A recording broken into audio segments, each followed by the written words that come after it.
Mateus, capítulo 24, se não acompanha a leitura da palavra, nós vamos meditar sobre os sinais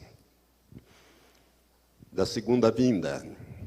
E eu gostaria de chamar a sua atenção para um fato desde já. Sinais da segunda vinda. Não quer dizer sinais do arrebatamento.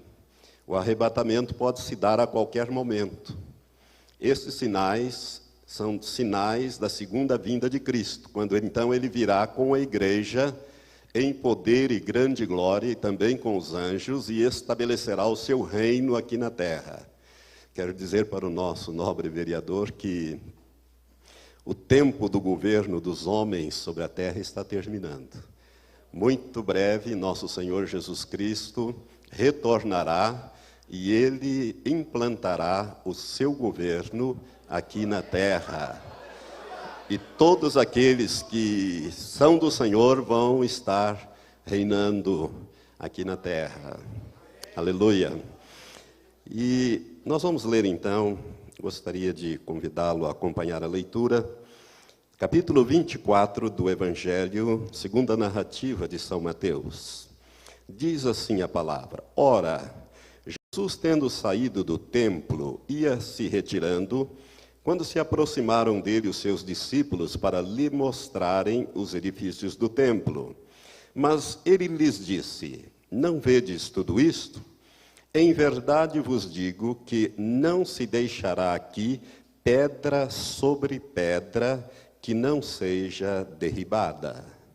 E estando ele sentado no Monte das Oliveiras, que fica bem de frente ao templo, ou ali onde estava construído o templo, e estando ele sentado no Monte das Oliveiras, chegaram-se a ele os seus discípulos em particular, dizendo: Declara-nos quando serão estas coisas, e que sinal haverá da tua vinda e do fim do mundo. Respondeu-lhes Jesus: Acautelai-vos que ninguém vos engane. Porque muitos virão em meu nome, dizendo: Eu sou o Cristo, e a muitos enganarão. E ouvireis falar de guerras e rumores de guerras. Olhai, não vos perturbeis, porque forçoso é que assim aconteça, mas ainda não é o fim.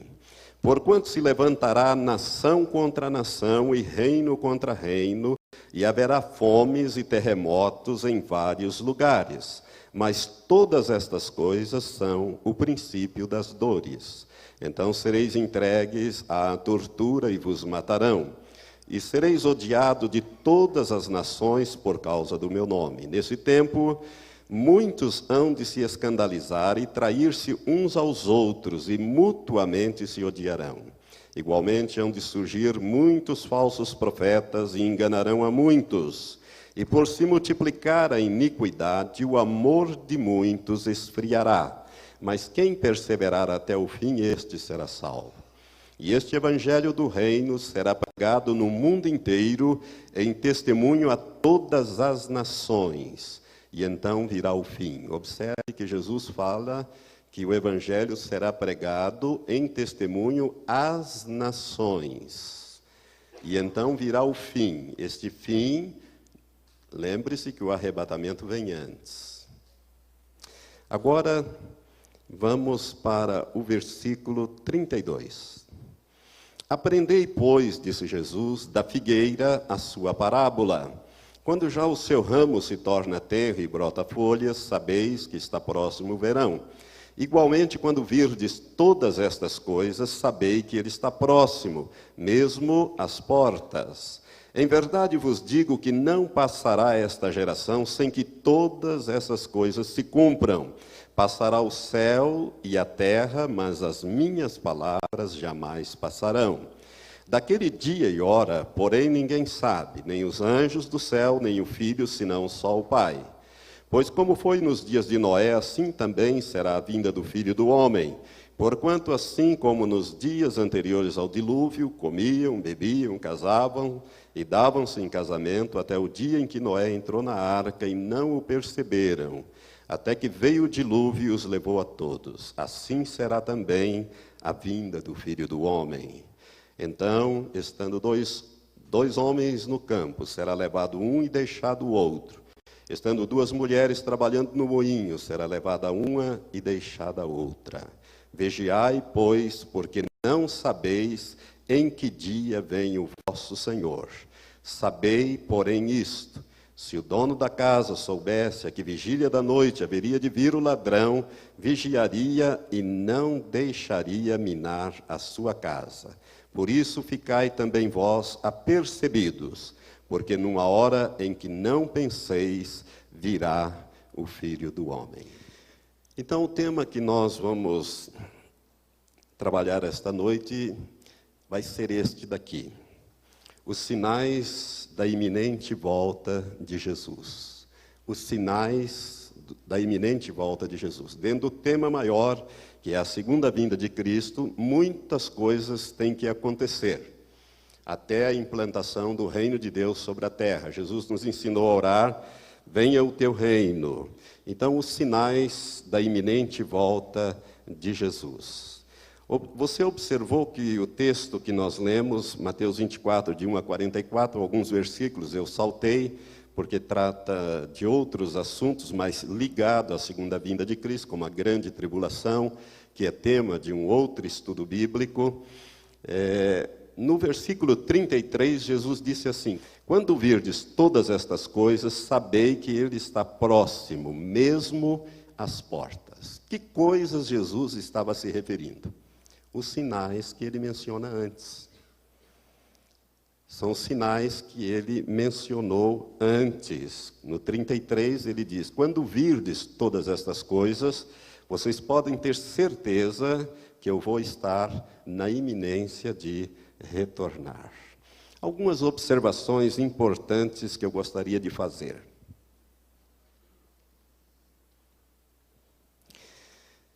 Primeira, este foi o último sermão pregado por Jesus, e foi um sermão pregado, entre aspas, em particular. Ou seja, se você observou a leitura do texto, ele foi um sermão que foi pregado aos seus discípulos. 2 dias depois, como nós vemos em Mateus 26, 2, Jesus foi preso e crucificado. Portanto, foi o último sermão que ele pregou. E ele pregou esse sermão em particular. Isto indica, esse sermão, um sermão profético, dirigido primeiramente à igreja. A igreja tem condições de entender bem este assunto. Os discípulos, eles perguntaram, na verdade, eles fizeram uma tríplice pergunta. Por quê? Porque eles ficaram impactados com a reação de Jesus. Quando eles mostraram os edifícios do templo, que Herodes havia ampliado e embelezado, por isso o segundo templo também é conhecido como o Templo de Herodes, onde Jesus pregou, onde Jesus ensinou, eles ficaram impactados quando Jesus fez uma afirmação: que não deixar-se-ia ali pedra em cima de pedra que não fosse derrubada. Eles guardaram aquela palavra e, lá em particular, no Monte das Oliveiras, eles perguntaram: Senhor, quando serão estas coisas? Ou seja, quando é que não vai se deixar aqui pedra em cima de pedra? E eles fizeram uma outra pergunta também: que sinal haverá da tua vinda? Jesus não tinha ido ainda e eles já queriam saber os sinais que marcariam a vinda de Jesus, ou pelo menos um sinal que marcaria a vinda, a segunda vinda de Cristo. E ainda fizeram uma outra indagação: que sinal haverá do fim do mundo? Essa expressão fim do mundo, nós precisamos tomar um certo cuidado com ela. Não se trata do fim do planeta Terra. Por quê? Porque a Bíblia é muito clara, no livro do Apocalipse, no capítulo 5, quando é nos revelado de que Deus comprou de todas as tribos, línguas, povos e nações, homens e mulheres, e os fez reis e sacerdotes, e eles reinarão sobre a terra. Então não se trata do fim do mundo. Essa expressão fim do mundo, ela tem que ser entendida como o fim do governo do homem sobre a terra, porque hoje os homens é que governam a terra né, e, infelizmente, inspirado muitas vezes por espíritos malignos. Mas vai chegar um tempo em que Jesus governará a terra a partir da cidade de Jerusalém. Então, eles fizeram uma tríplice pergunta, e a resposta que Jesus começa a dar, ele começa dizendo, no versículo 5, acautelai-vos para que ninguém vos engane. Porque nesse assunto, irmãos, é possível ser enganado. Então, tome cuidado com aquilo que você ouve, né? Cheque com a Bíblia, né? Procure sempre fazer como os bereanos, para saber se essas coisas estão dentro da palavra de Deus, se elas estão coerentes, se elas formam um conjunto coerente. Sinais enumerados por Jesus. Jesus vai enumerar aqui alguns sinais que nós vamos ver. O primeiro deles é falsos cristos. Ele diz aqui em Mateus 24, no versículo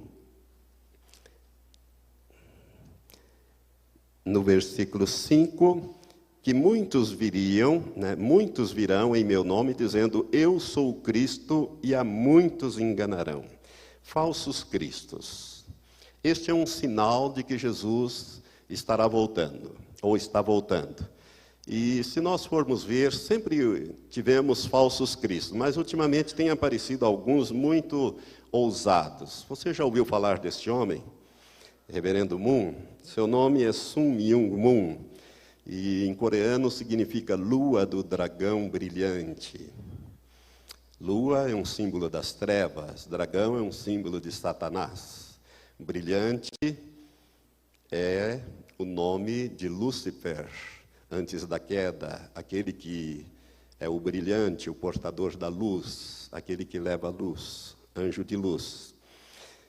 Esse homem, ele escreveu um livro chamado Princípio Divino, onde ele faz umas afirmações que você vai ouvir agora se você ainda não conhece. Ele diz que ele, o reverendo Moon, é o Cordeiro de Deus que tira o pecado do mundo. Ele afirma ser o Cordeiro de Deus que tira o pecado do mundo. Nós sabemos quem é o Cordeiro de Deus que tira o pecado do mundo. João Batista o apontou, não é verdade? Eis aí o Cordeiro de Deus que tira o pecado do mundo, Jesus de Nazaré, ou nosso Senhor Jesus Cristo. Ele também declara neste livro que Jesus fracassou. Isso é um absurdo, mas tem gente seguindo este homem, e não são poucos. São milhares. Milhares de pessoas têm seguido este homem. E ele dá lá suas explicações. Ele diz ainda que ele, Moon, é o novo Salvador vindo da Coreia para o mundo. Como se nós precisássemos de um novo Salvador. Nós já temos um, que é o nosso Senhor Jesus Cristo. Ele continua afirmando neste livro, Princípio Divino, que está traduzido para várias línguas, que ele afirma que era para Jesus se casar e ter filhos, e que ele irá completar esta obra inacabada de Cristo. Irmãos, como tem gente que pode seguir uma pessoa que faz semelhantes afirmações? Ele alega também que falou com todos os líderes mencionados na Bíblia, que ele esteve no céu. Deus lhe deu uma capacidade de entender plenamente as Escrituras, portanto, o que ele fala passa a ser algo recebido de primeira mão. E que ele falou com todos os líderes mencionados nas Escrituras. Isto o torna um homem muito importante nos nossos dias, se nós considerarmos isto como válido. Afirma também que Eva teve relações sexuais com Satanás. Ele afirma isso nesse livro. Né? Se isto for verdade, então todos nós somos filhos diretos de Satanás. Misericórdia. Bendito, irmão. Ele afirma também que os novos convertidos devem receber o sangue de Moon para obter salvação. Irmãos, isto, se você não sabe, ele de tempos em tempos, ele tira porções de sangue, bolsas de sangue dele, da esposa, que são guardados, e depois ele mistura com vinho, e isto é dado para aquelas pessoas que se casam naquelas cerimônias coletivas que a televisão já mostrou várias vezes, em estádios, não é? Então, pessoas que nunca se viram, ele escolhe quem vai casar com quem, e essas pessoas, então, fazem aquelas cerimônias, às vezes centenas, milhares de casais se casam, e nesta ocasião eles bebem de um vinho misturado com o sangue de Mum, para que se obtenha salvação. Depois, isto é concretizado mediante um período de 3 relações sexuais. Estes são os falsos cristos que estão aparecendo aqui. Você se lembra deste homem, Jim Jones? Jim Jones, ele fundou nos Estados Unidos a Igreja do Povo. E em 1978 ele levou quase 1000 pessoas para uma das Guianas e ali ele fez com que essas pessoas tomassem veneno. As que não concordaram foram mortas a tiro e ele depois suicidou. Este homem se declarava o Messias, e arrastou com ele milhares de pessoas nos Estados Unidos, e depois foi decaindo, ele veio então para uma das Guianas e acabou suicidando. Esse é um falso Cristo. Você se lembra também do homem que tentou matar o Papa João Paulo II, Mohamed Ali Aqqa? Ele se declarava o Messias. Quando ele foi julgado perante os tribunais italianos em 1978, ele afirmou ser o Cristo reencarnado. Aí você poderá estar dizendo, graças a Deus, pastor, que essa gente toda são todos estrangeiros, né? Graças a Deus que no Brasil não existe desses aí. Será que não? Você já ouviu falar deste? Iri Cristo, de Curitiba. Ele afirma ser o Cristo reencarnado. E foi manchete, inclusive, da revista Isto É, há uns anos atrás. Não é? Olha para a figura e você vai observar certa similitude com esses quadros que se pintam de Jesus. Um Jesus loiro, olhos claros, cabelos longos, veste com uma roupa branca, uma túnica vermelha. E eu quero dizer para vocês que tem gente seguindo este homem. Parece que agora ele saiu de Curitiba e foi para Brasília. Não sei não sei o que vai dar isso. Mas Jesus falou sobre os falsos cristos. Falou sobre os falsos cristos. Irmãos, vão acontecer ainda mais. Eu quero dizer para vocês que falsos cristos e falsos profetas são sinais do tempo do fim. E nós vamos ver muita gente operando grandes sinais e maravilhas e arrastando milhares de pessoas após si. Então você preste atenção nisto. É por isso que Jesus falou que assim como o relâmpago se mostra no ocidente até o oriente, assim será a vinda do Filho do Homem.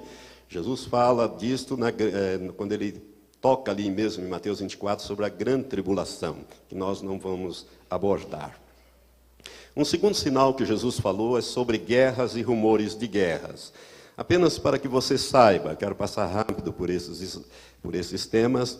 No século XX, ocorreram mais de 250 guerras no mundo, entre guerras civis e guerras internacionais. Morreram mais de 100 milhões de pessoas, com um número ainda maior de mutilados no século XX. No século XXI já começou com uma guerra afetando todo mundo no planeta, quando houve em 11 de setembro o ataque aos Estados Unidos por terroristas, e Bush declarou guerra, né, aos países ali, Afeganistão, depois o Iraque, e tudo isso tem afetado o mundo inteiro, né, através dessas guerras.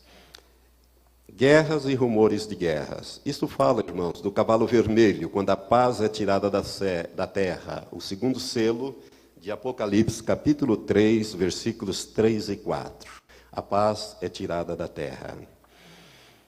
Jesus fala também, quando ele está falando com os discípulos, sobre nação contra nação.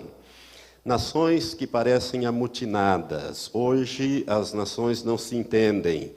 E para você ter uma ideia, na Guerra do Golfo de 1991, 88 nações aprovaram a invasão do Iraque, porque ele havia invadido o Kuwait, ou Kuwait, né? Então, 88 nações aprovaram esta guerra e 28 delas enviaram tropas, inclusive da América Latina, apenas a Argentina enviou tropas para esse lugar.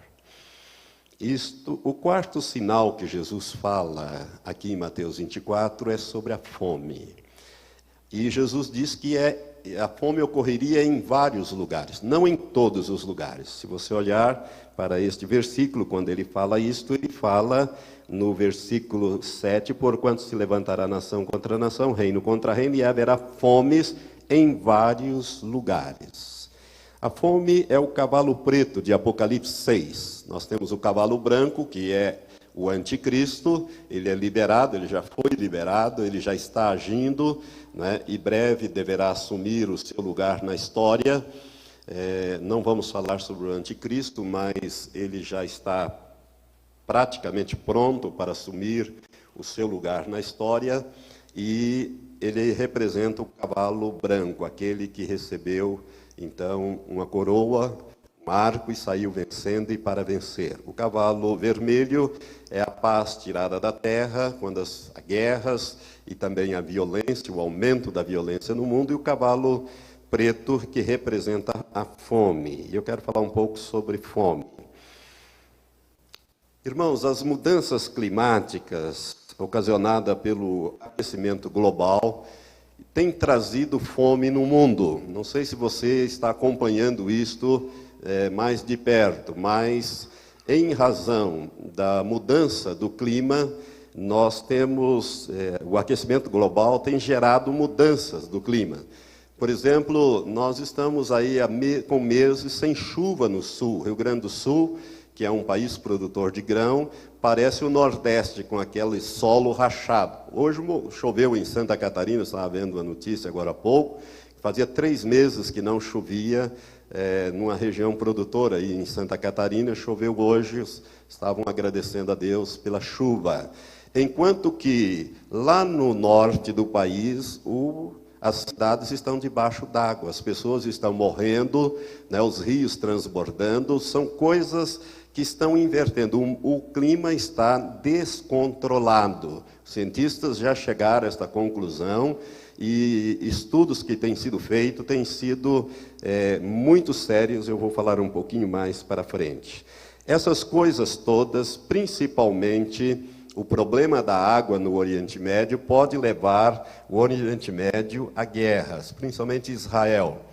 Vocês sabem que Israel ele anexou as colinas de Golã depois da guerra de 1967, e a razão disto, porque as colinas pertenciam à Síria, é que as nascentes do Rio Jordão estão nas colinas de Golã, no Monte Hermon. Então, se a Síria desviar as nascentes do rio para o território sírio, o Rio Jordão seca e o Mar da Galileia, que é um lago onde está o maior reservatório de água potável, água doce de Israel, acaba secando. Então, Israel anexou esse território por esta razão. E, pelo jeito, não vai devolver. Essas coisas podem gerar guerra, possivelmente vão gerar. Irmãos, a fome, que é o cavalo preto, gera escassez de alimento, carestia, seca, enchentes. Você está notando como estas coisas estão acontecendo nas áreas produtoras. Observe essas coisas, comece a ficar atento para você ver, inclusive a carestia, o aumento do preço dos alimentos. Jesus fala sobre isso, e eu gostaria ainda de continuar trazer essa informação para você. Até 2006, ou um pouco antes de 2006, o estoque mundial de alimentos sempre foi para 40 dias. Ou seja, se todos na Terra fizessem as 3 refeições diárias, o estoque de alimento produzido daria para 40 dias, alimentar a população, todo mundo fazendo as 3 refeições básicas, né? Café da manhã, almoço e janta. Você sabe que nem todos fazem.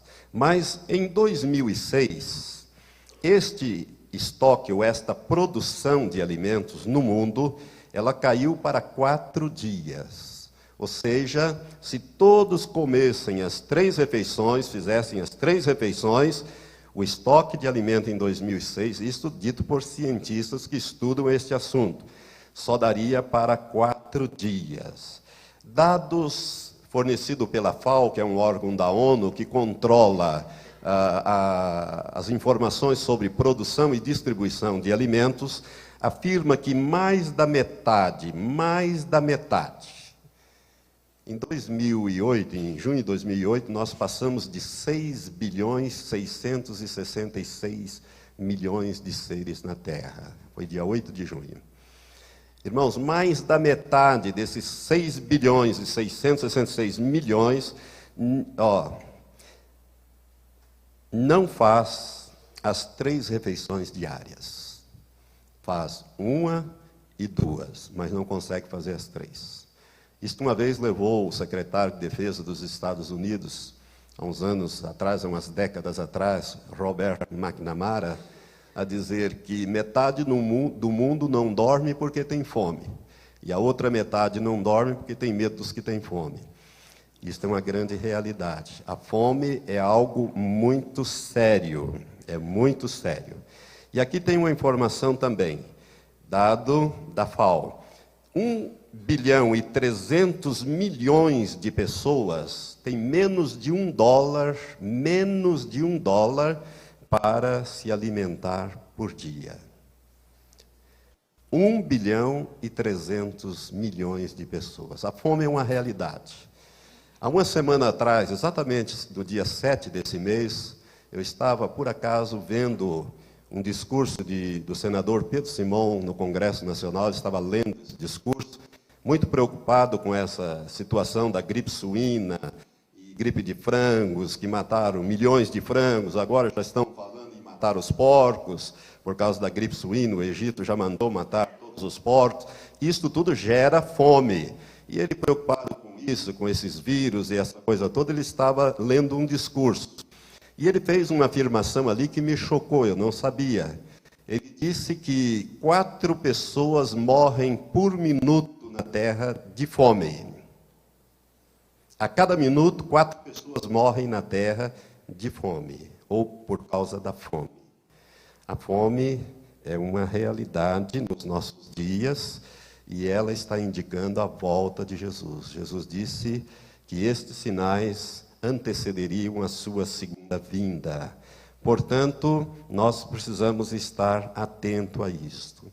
Lá em capítulo 6, quando fala do cavalo vermelho, a Bíblia diz que iríamos chegar numa época em que 1 queniz de trigo seria vendido por 1 denário, e 3 quenizes de aveia por 1 denário. Irmãos, 1 queniz, segundo os estudiosos, é uma medida de menos de meio quilo. Seriam 450 gramas de trigo pela jornada de trabalho de um trabalhador.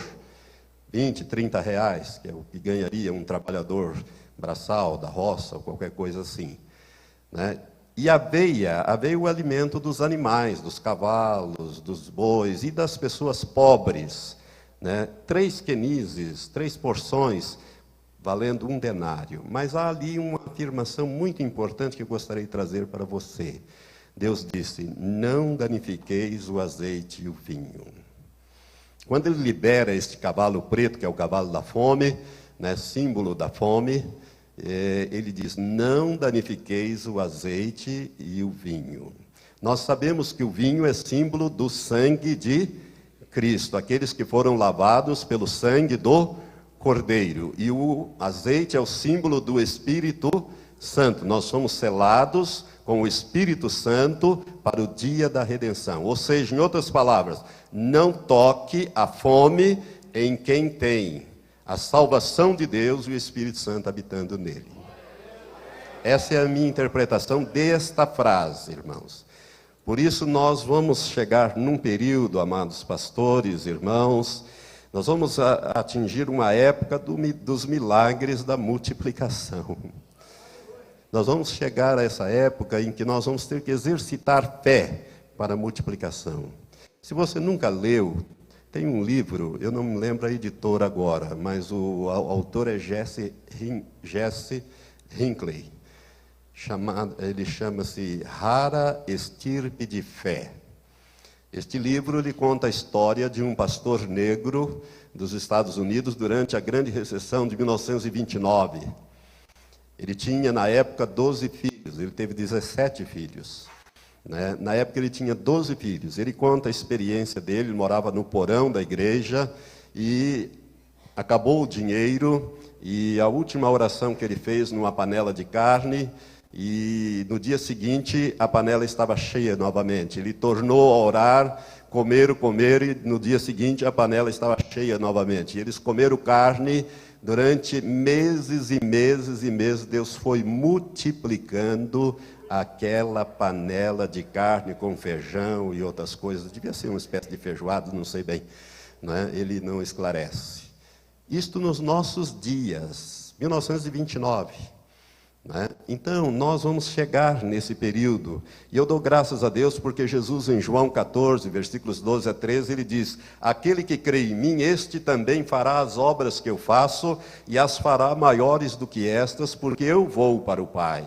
E tudo quanto pedirdes em meu nome, eu farei, para que o Pai seja glorificado no Filho. Lembre-se que Jesus multiplicou os pães e os peixes para alimentar multidões, pelo menos 2 vezes. Ele fez isso? Fez. Então nós vamos ter que chegar nesse alto nível de fé de realizarmos esse tipo de milagre. Eu penso que possivelmente tenhamos que fazer estas coisas. Mas Jesus fala também nesse capítulo 24 de que outro sinal de que ele estaria na iminência de retornar seriam os terremotos. E esses terremotos ocorreriam em vários lugares. Amados, estatísticas de terremotos nos séculos que eu vou mostrar agora. No século XV, e nós estamos falando aqui de terremotos de 6 graus para cima, ou seja, terremotos que tiram vidas e destroem propriedades. No século XV nós tivemos 174 grandes terremotos, no século XVI 253, no século XVII 378, no século XVIII este número já subiu para 640, no século XIX triplicou, passou de 3 vezes, 2119, no século XX até 1950 nós tivemos 2.500 grandes terremotos. Para você ter uma ideia, em 9 anos, do ano 2000 até o ano 2008, nós tivemos 1.460 grandes terremotos, conforme essa tabela que eu tirei da internet, de números de terremotos no mundo de 2000 e 2008, captados pelo Centro Nacional de Pesquisas Geológicas dos Estados Unidos. Terremotos de 6 graus até 9,9 graus. Né? Nós tivemos, em 8 anos, 1.460 terremotos. Eles estão se intensificando e aumentando em quantidade. Daí você pode dizer, graças a Deus, pastor, que aqui no Brasil nós não temos terremotos. Será? Será que não temos?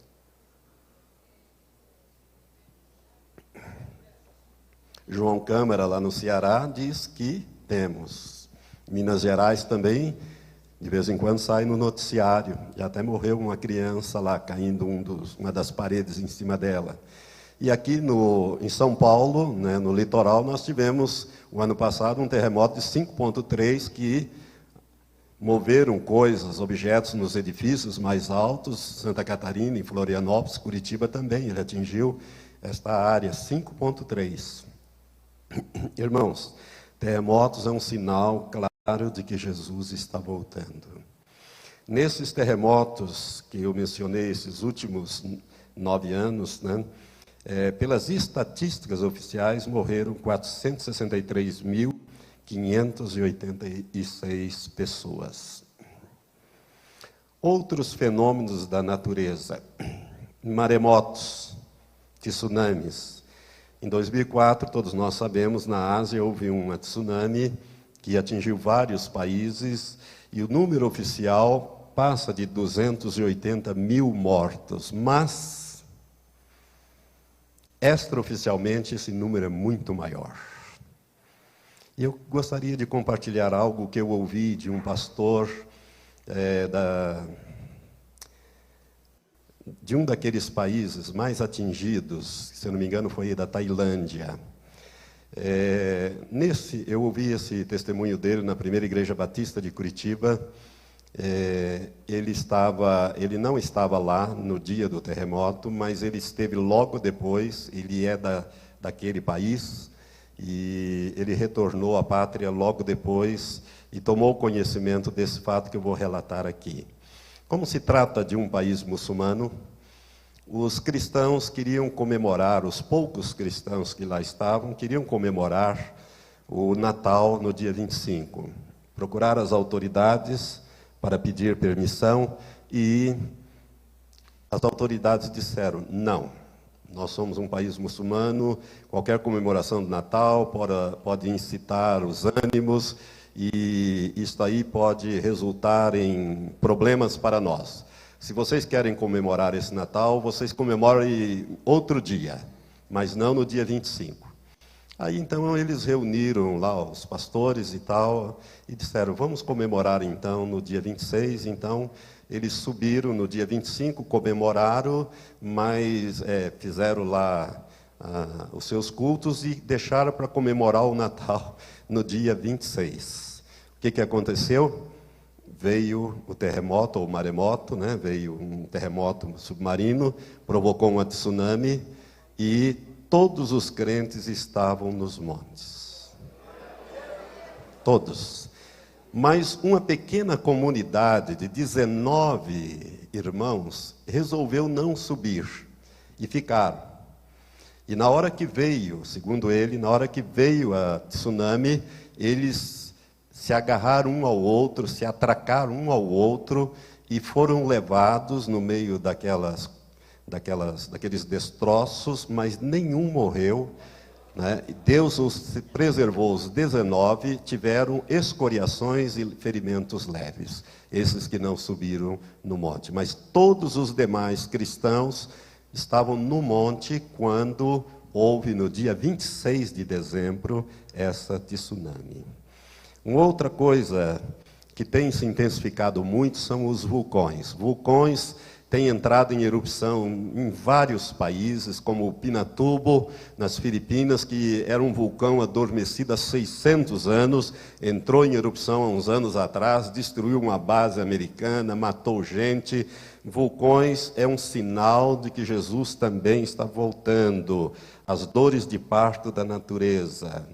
Irmãos, furacões, o que nós poderíamos falar sobre furacões? Eles estão aumentando cada vez mais de intensidade e número.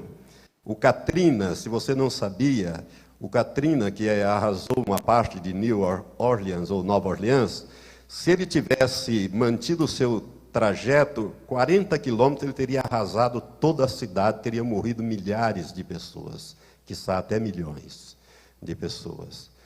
E como Katrina, outros terremotos, outros furacões têm varrido principalmente os Estados Unidos. Os Estados Unidos é um país que está sob juízo de Deus. Nós vamos ver isso mais para frente. Derretimento das calotas polares e aumento no nível dos oceanos. Isso são estudos científicos feitos, irmãos. Pela primeira vez, os satélites mostraram em 2006, ou melhor, em 2007, foi possível no Polo Norte atravessar de um lado para o outro de navio sem ser navio quebra-gelo. A espessura do gelo no Polo Norte está cada vez mais fina. No verão, antigamente, a espessura do gelo, há algumas décadas para trás, 50, 60 anos para trás, a espessura do gelo era em torno de 20 a 30 metros de espessura. Hoje, em 2007, chegou a 1,80 m. Né? O Polo Norte, ele é formado de gelo, ele não tem terra embaixo. É diferente do Polo Sul, que tem terra embaixo e tem os gelos. Mas mesmo no Polo Sul, por causa da camada de ozônio, né, que tem afetado, porque ela está aqui em cima do Polo Sul, na Antártida, essa camada de ozônio ela tem feito derretimento de grandes icebergs, iceberg maior do que a cidade de São Paulo. Tem se desprendido e a televisão tem mostrado isso. Isso tudo está indicando a proximidade da vinda de nosso Senhor Jesus Cristo. O nível dos oceanos estão subindo, né, e você está vendo cada vez mais a natureza com dores de parto. Jesus fala também de pestes, cavalo amarelo. Esse cavalo é um cavalo terrível, né? Porque ele é cavalgado pela morte e o inferno, a morte vem matando e o inferno recolhendo. O inferno segue a morte, no caso ali. Nós vemos as pestes, esta AIDS, eu nem procurei o número atual, porque esse número só sobe. São milhões e milhões de pessoas infectadas pelo vírus da AIDS no mundo, principalmente na África, mas no mundo inteiro, agora atingindo principalmente as mulheres e as crianças. Nós poderíamos colocar aqui, junto com a AIDS, nós poderíamos colocar, né, a dengue, que tenha matado pessoas no terceiro mundo, a febre amarela e outros tipos de pestes que têm andado por aí. Mas quero falar sobre a gripe espanhola de 1918, com o vírus H1N1, que uma estimativa bem conservadora diz que morreram entre 40 a 50 milhões de pessoas em 1918. Porque era muito difícil, olha, mesmo assim era muito difícil as pessoas se deslocarem em 1918. Hoje, os deslocamentos se faz de uma maneira assombrosa, né? Uma pessoa está aqui hoje em São Paulo, amanhã ele já está na China, né, do outro lado da Terra, né, e levando esses vírus, essas coisas para lá. As estimativas mais conservadoras de 40 a 50 milhões. Por quê? Porque, na época, as estatísticas da China e da Índia não eram confiáveis. Alguns cientistas dizem que o número real gira em torno de 80 a 100 milhões de mortos na gripe espanhola. Foi a mais devastadora até hoje. A gripe asiática de 1957-58, na China, com o vírus H2N2, ela ceifou cerca de 1 milhão de vidas. E a gripe de Hong Kong, em 1968-69, que é o H3N2, né, que é a chamada gripe das aves, transmitida do frango, das aves, né, com cerca também de 1 milhão de mortos. A SARS, que é a Síndrome Respiratória Aguda Severa, de 2003, na Ásia, conseguiram conter bem essa SARS e tivemos cerca de 8 mil casos registrados, em torno de 800 mortos, apenas 800. A gripe das aves, em 2005, que iniciou-se na Áustria, o vírus H5N1, ele matou muitas pessoas também. E a imprensa parece que parou de falar, mas ele continua matando gente. É que não tem se divulgado, por isso eu não tenho um número mais atualizado, mas continua matando gente. E agora, em 2009, o H1N1, no México, em andamento. Eu não sei, porque eu estive lá no Vale da Bênção, eu não sei como é que... Lá não tem televisão, né, pastor? Então, não sei como que anda os números, mas deve ter subido bastante os números de infectados e também de mortos. Então, estas pestes fazem parte desse cenário de mortandade que antecede a volta de nosso Senhor Jesus Cristo. A varíola é talvez o maior pesadelo daqueles que conhecem esse assunto. A varíola é considerada, desde 1980, erradicada da Terra. Não há varíola na Terra. Em contrapartida, os Estados Unidos e a Rússia, eles preservaram o vírus da varíola intacto, puro, para fazer armas bacteriológicas. que se sabe são esses 2 países que possuem o vírus da varíola. Agora, a varíola é terrível, amados, porque em 3 pessoas infectadas, 2 morrem e a terceira fica num estado deplorável. Por isso que quando, na Guerra do Golfo, o Saddam Hussein, antes do Saddam lançar aqueles mísseis Scud contra Israel, Israel vacinou toda a sua população contra a varíola. Israel é um dos poucos países do mundo que tem vacina para toda a sua população. Os Estados Unidos não tem, ele só tem vacina suficiente para vacinar as Forças Armadas, forças policiais e o pessoal da área da saúde, médicos, enfermeiros, essas coisas. O mesmo acontece com os países europeus e russos também. Por isso que é o pesadelo. Por quê? Porque se a varíola for usada como guerra bacteriológica ou voltar, não há proteção para ela. Ela mata mesmo. Multiplicar da iniquidade. Jesus falou aqui também em Mateus 24 que haveria um multiplicar da iniquidade. No versículo 12, ele diz que por se multiplicar a iniquidade, o amor de muitos esfriaria. E nós vemos isto acontecer diante dos nossos olhos. Eu tenho um recorte de jornal que eu poderia mostrar, está aqui, mas vou poupar, quero andar um pouco mais depressa. Mas tem um recorte de jornal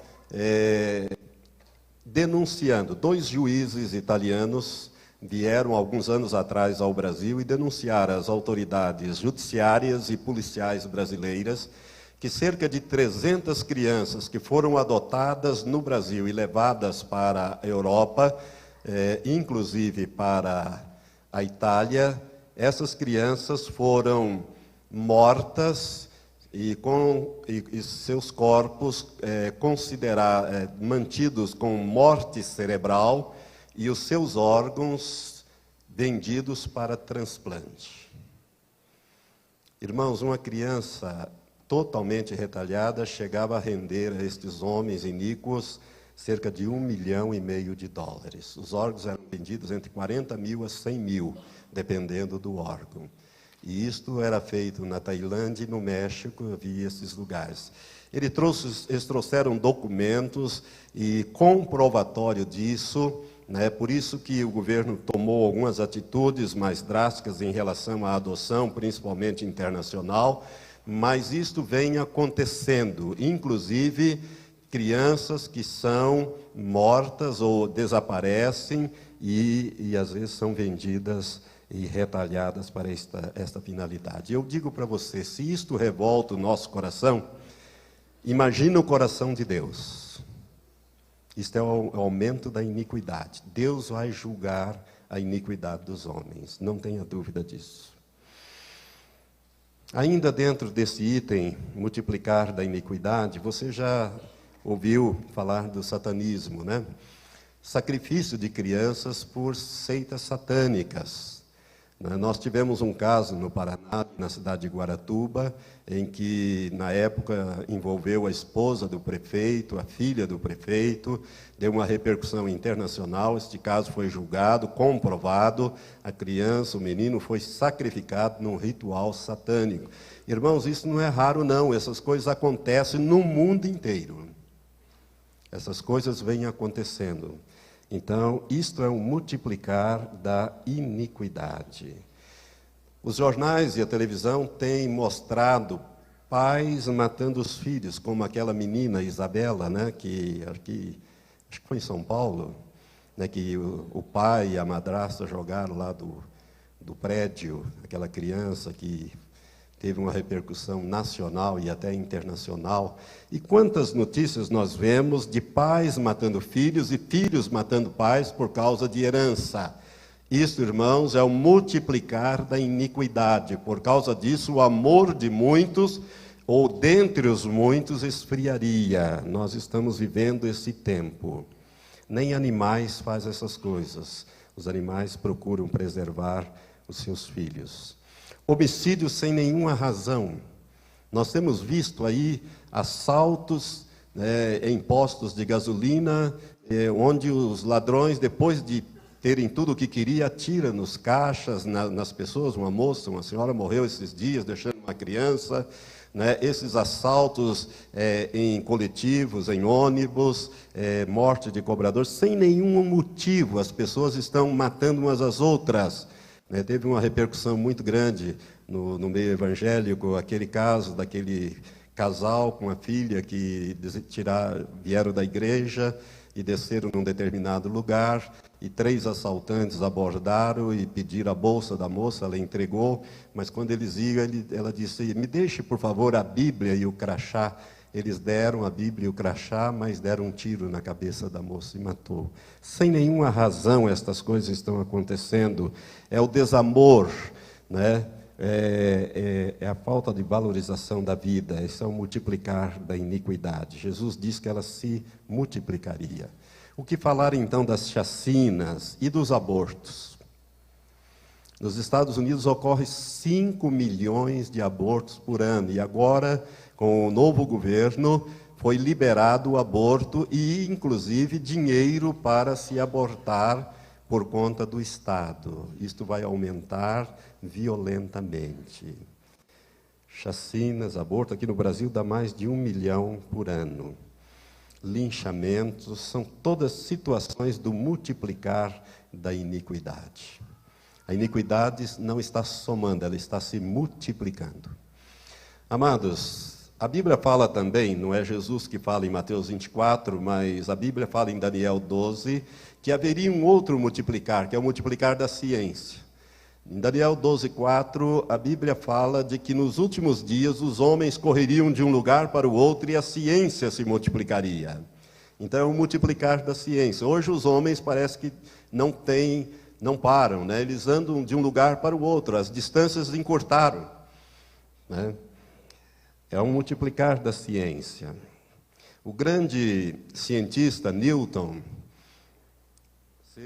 Sir Isaac Newton, ele, muito famoso, né? Criou, a ele devemos a mecânica celeste, a matemática newtoniana, né? Ele é considerado o pai dos cientistas modernos, né? E a lei da gravidade, descoberta por Newton. Newton era um estudioso da Bíblia, ele era um homem muito crente e gostava de estudar profecias. Ele estudava muitas profecias, tanto que quando ele se aposentou da reitoria da Universidade de Cambridge, na Inglaterra, ele foi substituído pelo grande economista John Maynard Keynes.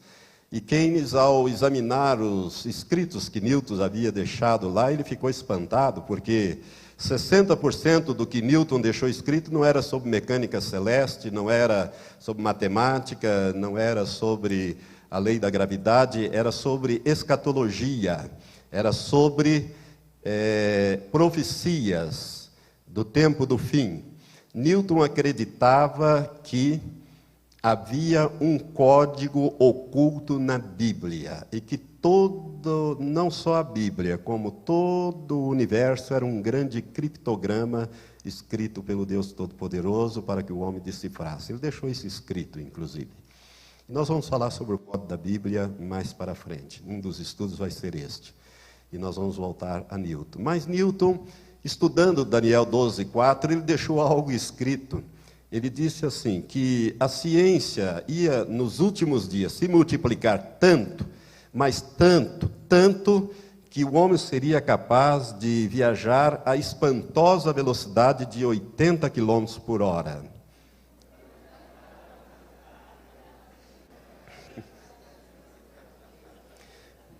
Você ri porque você anda mais, né? O pastor Rufino, eu vejo que ele anda bem. Aquele carro dele anda rapidamente. Voltaire, que veio bem depois de Newton, um homem muito inteligente também, sádico, ateu. Ele, olhando para esses escritos, ele dizia aos seus companheiros: veja o que o estudo da Sagrada Escritura fez a grande mente de Newton, dizia Voltaire. Porque todos nós sabemos que se um dia o homem conseguir andar ou viajar à velocidade de 80 km por hora, ele ficará sufocado, dizia Voltaire, né? Nós podemos rir tanto de Newton como de Voltaire. Mas, irmãos, hoje os ônibus espaciais, hoje não, há muito tempo, os ônibus espaciais levantam da Terra e dão uma volta em torno do globo terrestre a cada 88 minutos.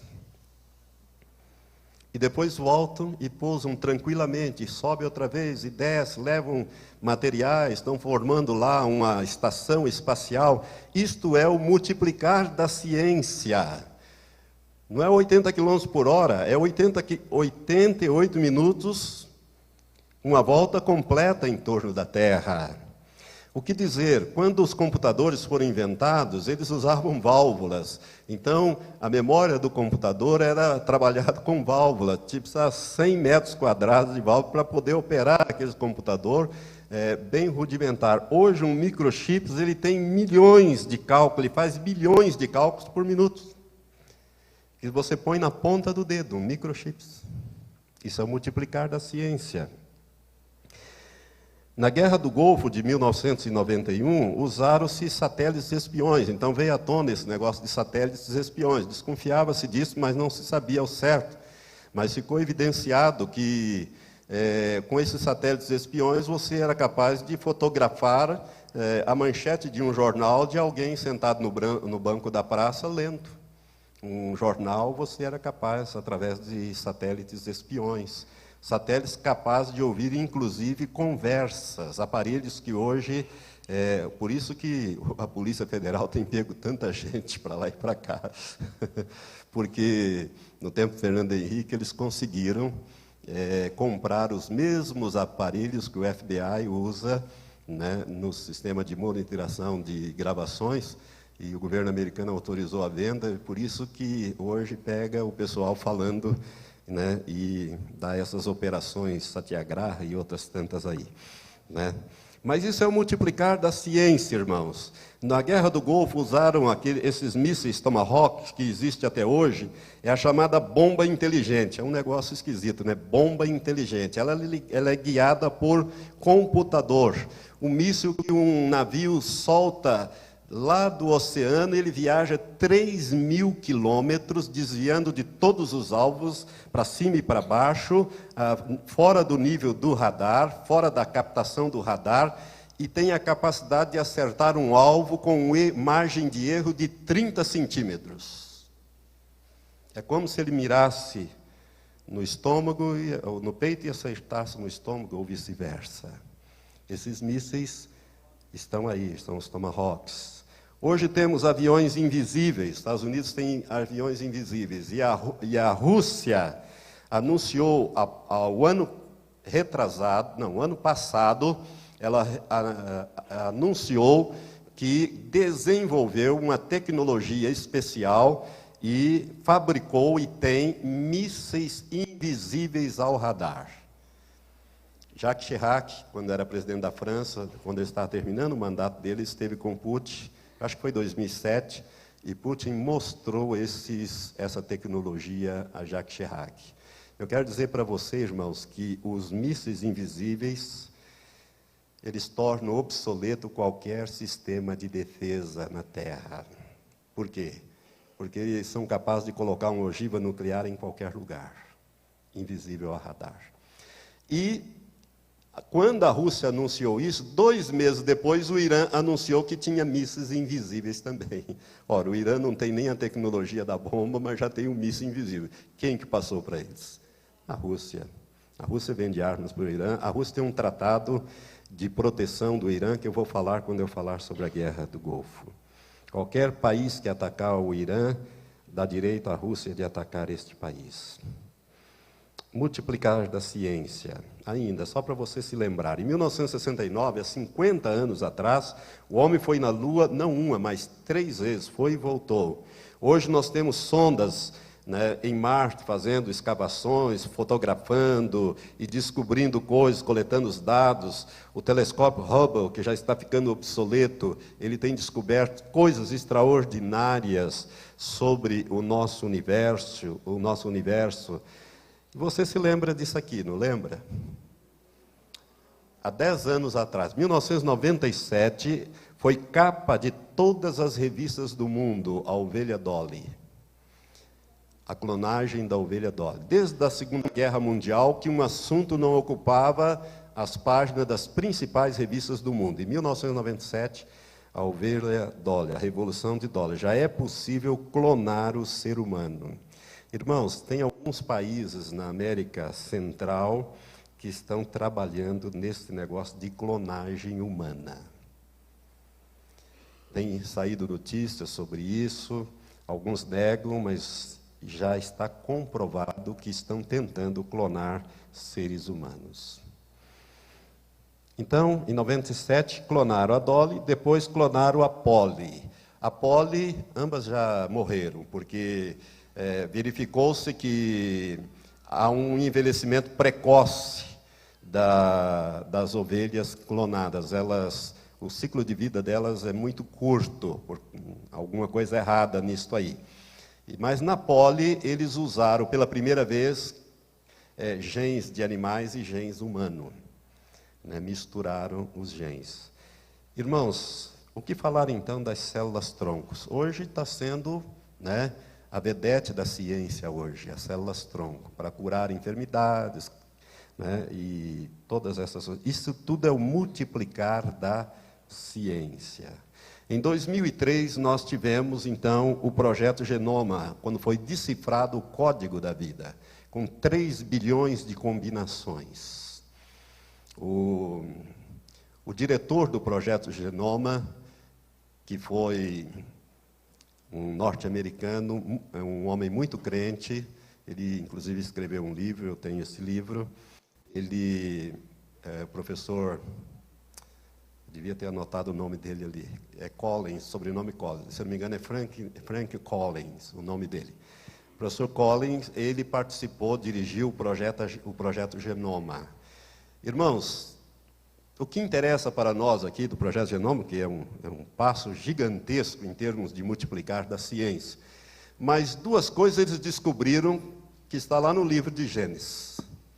A primeira coisa que eles descobriram através do projeto Genoma é que o homem tem capacidade estrutural para viver 120 anos. Não vive por quê? Por causa da poluição.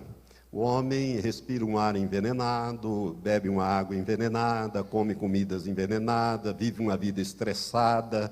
Então ele morre antes, 70, 80, 90 anos, aí ele está morrendo. Mas ele tem estrutura para viver 120 anos. E lá no Gênesis, quando Deus diz a Noé que vai destruir a terra e os animais, ou melhor, ele vai destruir a vida sobre a terra, ele diz que vai reduzir a vida para 120 anos. Ele reduz para 120 anos, porque os filhos de Noé já vão vivendo menos, cada vez menos. Abraão já vai viver 176 anos, Jacó já vai viver 146, e assim vai até Moisés, que vai viver 120 anos. Mas a estrutura, agora se descobriu que o homem tem estrutura para viver 120 anos, o que Deus já dizia em Gênesis capítulo 6. Mas descobriu-se uma outra coisa também, que todos os seres humanos que já viveram e vivem sobre a terra descendem de um único casal. Isso Deus já falava lá no capítulo 1 de Gênesis. Então a ciência comprovando a Bíblia. Isso é científico, isso é descoberta científica, tá? Através deste código da vida ou o projeto Genoma. Para você saber, todo o conhecimento científico se renova entre 3 a 5 anos. E em algumas áreas, em tempo menor, como a informática, que se renova a cada 6 meses. Cada 6 meses, esse computador aqui já está defasado. Se ele tiver mais 6 meses, ele já está defasado. Já tem outro mais atualizado, aí pronto. Vamos ler no capítulo 17, no versículo 20. Jesus fala assim, no capítulo 17, melhor dizendo, no versículo 25. Jesus está falando aqui sobre a vinda, e a sua vinda e a implantação do reino de Deus aqui na terra. Ele diz no versículo 25, mas primeiro é necessário que ele padeça muitas coisas e que seja rejeitado por esta geração. E no versículo 26 ele diz, Como aconteceu nos dias de Noé, que é este o sinal que eu gostaria de falar agora, dias de Noé. Como aconteceu nos dias de Noé, assim também será nos dias do Filho do Homem. Comiam, bebiam, casavam e davam-se em casamento, até o dia em que Noé entrou na arca e veio o dilúvio e os destruiu a todos. Como também, Jesus continua falando, da mesma forma aconteceu nos dias de Ló. Comiam, bebiam, compravam, vendiam, plantavam e edificavam. Mas nos dias em que Ló saiu de Sodoma, choveu do céu fogo e enxofre e destruiu a todos. Assim será no dia em que o Filho do Homem se há de manifestar. Amados, quando Jesus ele está falando aqui sobre os sinais que antecederiam, lá em Mateus 24 ele também toca nos dias de Ló, ali naquele texto que nós lemos, ele disse que seria como nos dias de Ló, quando ele estivesse na iminência de retornar, os dias que as pessoas estariam vivendo seria como nos dias de Ló. E se você ler em Gênesis 6:11, você vai ver que o que caracteriza os dias de Ló é o aumento da violência. A terra se encheu de violência, a ponto de Deus dizer: eu vou destruir a vida que há sobre a terra, tanto dos homens como dos animais. Não é? Deus, ele se ira com tudo aquilo e ele diz: eu vou destruir. E a razão ele dá no versículo 11, porque a terra encheu-se de violência. Então, uma das características principais dos dias de Noé é o aumento da violência. Hoje, como é que nós estamos com a violência? Eu acho que não precisamos nem falar sobre isso. Todos nós sabemos do aumento da violência. Há 20, 30, 40, 50 anos para trás, a vida era outra. Havia um outro estilo de vida, uma outra maneira de viver. As pessoas podiam sair de casa, passear tranquilamente. Lá no Paraná, no norte do Paraná, me lembro bem, meu tempo ainda de mais novo, as pessoas não tinham televisão naquele tempo, era mais rádio, elas conversavam, punham as cadeiras para fora, os vizinhos se conheciam, sentavam, conversavam. Não havia. Hoje as pessoas se trancam atrás de grades e os bandidos ficam soltos aí, praticando as maiores barbaridades. O aumento da violência, irmãos, é em todo o globo terrestre, não é no Brasil apenas, é em todos os lugares. Então, nós estamos vivendo os dias de Ló. Além disso, a zombaria e a incredulidade caracterizam também os dias de Ló, mas principalmente a violência. Jesus disse então que quando ele estivesse na iminência de retornar, seriam como nos dias de Noé. E, além disso, esses dias de Noé, ele caracteriza-se pelo cavalo vermelho de Apocalipse 6, quando ali é dito que a paz é tirada da terra. Hoje os homens não têm paz, eles buscam a paz, mas não têm paz. Ninguém tem sossego em lugar nenhum, não é verdade? Você às vezes até se tranca lá nos apartamentos, aí vem aquelas quadrilhas, domina o porteiro e sai fazendo aquele arrastão de cima e embaixo. Nos condomínios fechados tem entrado também. Enfim, não há segurança, a paz foi tirada da terra, nós estamos vivendo esses dias. Mas Jesus disse que seria também como nos dias de Ló. Se você examinar todo o capítulo 19 de Gênesis, você vai ver como é que eram os dias de Ló. Os dias de Ló se caracterizam principalmente pelo aparecimento ou aumento, no caso lá, da sodomia. A palavra Sodoma dá origem à palavra sodomia, que é o homossexualismo masculino e feminino. O homossexualismo e o lesbianismo. Hoje, irmãos amados, nós temos paradas gay em todo o mundo, inclusive em Israel. Não sei se você sabia disso, mas tem parada gay em Israel. Isto está enchendo a medida da iniquidade. E toda vez que o pecado sobe, Deus, que é paciencioso, ele deixa que o pecado atinja uma certa medida para colher. Quando Deus fala a Abraão sobre o seu povo, que Abraão ia dar origem àquele povo, Deus disse assim: saiba com certeza que a tua descendência será escrava na terra e vai servir um país 400 anos. Depois eu vou tirá-los de lá. E eles vão sair, inclusive, com riquezas. Mas Deus dá a razão por que queria passar 400 anos. Ele diz, porque a medida da iniquidade dos amorreus ainda não está completa. Então, olha, nós estamos vivendo os dias de Ló. Hoje a televisão tem divulgado, incentivado, e hoje nós já temos 7 países que aprovaram o chamado casamento com pessoas do mesmo sexo, o casamento neutro, como a Holanda, a Espanha, a Bélgica, o Canadá, a África do Sul, a Noruega, e a partir de 1º desse mês agora, também a Suécia implantou o chamado casamento neutro ou casamento do mesmo sexo, com todos os direitos, deveres de um casamento normal.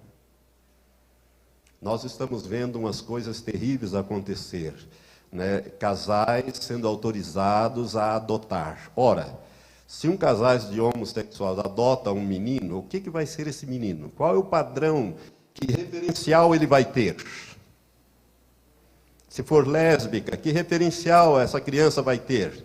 Ela vai ser lésbica também, vai ser homossexual também, ele vai copiar. Irmãos, nós estamos vivendo esse tempo difícil, tempos trabalhosos, que a Bíblia fala, que são os dias de Ló. Os filmes têm exaltado estas coisas, são os filmes que fazem sucesso, que ganham prêmios, etc. As novelas, beijos de homossexuais, de lésbicas, isso aí tem uma propaganda, A televisão faz programas, tem programas que incentivam isto e tem audiências altas, promovendo debates sobre o homossexualismo, artistas famosos assumindo que são homossexuais, que tem que sair do armário, aquela conversa toda, essas coisas estão acontecendo. E para tristeza nossa, inclusive, o governo federal liberou o ano passado cerca de R$1.200.000 para promover congresso de gays e lésbicas em Brasília. E deu apoio oficial a este congresso.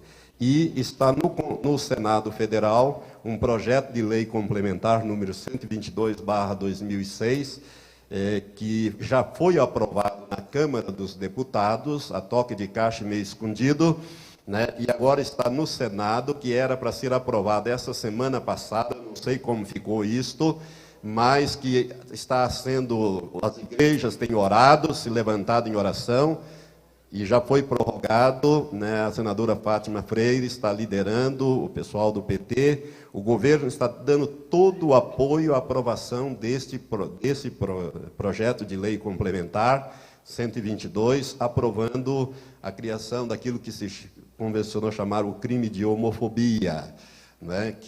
Então, se isto for aprovado, eu quero dizer para você, minha amada irmã, que se você tiver uma empregada e você descobrir que ela é lésbica e você a despedir, você vai ficar sujeito a uma pena de 2 a 5 anos de prisão. Isso está nesse projeto. Se você, pastor, se recusar a fazer um casamento de um homossexual ou de uma lésbica, fica sujeito à mesma pena. Enfim, irmãos, está tirando a liberdade que nós cristãos temos. E nós não podemos permitir que essas coisas ocorram no nosso país. Temos que clamar ao Senhor. Se nós não clamarmos, essas coisas estão para serem implantadas. É o aumento, é o aparecimento e o incremento dos dias de Ló que nós estamos vivendo debaixo dos nossos olhos, ou no nosso nariz, se nós quisermos dizer assim, com a aprovação do nosso governo, inclusive. O terceiro sinal que eu gostaria de ressaltar, que é o 11º aqui, é a parábola da figueira. Os dias de Noé e os dias de Ló, eu acho muito importante, porque Jesus disse que ele estaria às portas quando estivesse acontecendo. E eu quero dizer a você que há 40, 50 anos atrás, quando uma família tinha um homossexual, uma lésbica, isto era escondido, isto era abafado, ninguém ficava sabendo. Hoje não, hoje as coisas são exaltadas na televisão, nos filmes, nos debates, não é? Quer dizer, hoje parece que é uma coisa boa você ter esta opção sexual, né, errada, condenada por Deus na sua palavra. Deus ama o homossexual e ama a lésbica, mas ele odeia o homossexualismo e o lesbianismo. Ele odeia esta prática, ele não odeia a pessoa. E nós temos que amar as pessoas, orar por elas e vê-las libertas pelo poder de Deus. Só Jesus pode libertar uma pessoa dessas práticas.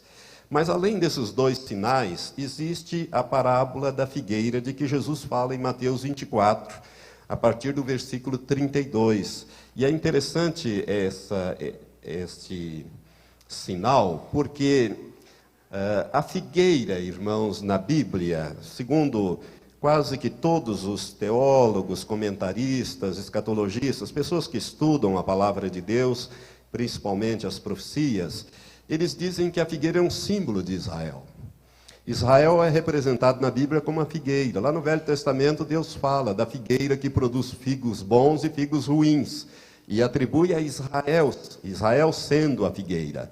A igreja é a videira, Israel é a figueira.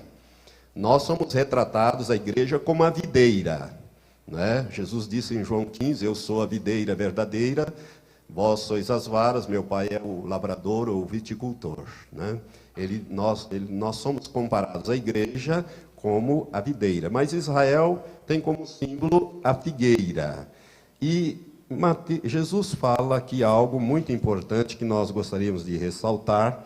A partir do versículo 32, ele diz: igualmente, quando virdes todas estas coisas, que são os sinais que nós estamos vendo, sabei que ele está próximo mesmo às portas. Em verdade vos digo que não passará esta geração sem que todas estas coisas se cumpram.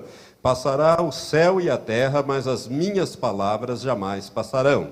Daquele dia e hora, porém, ninguém sabe, nem os anjos do céu, ninguém sabe, nem os anjos do céu, nem o Filho, senão só o Pai.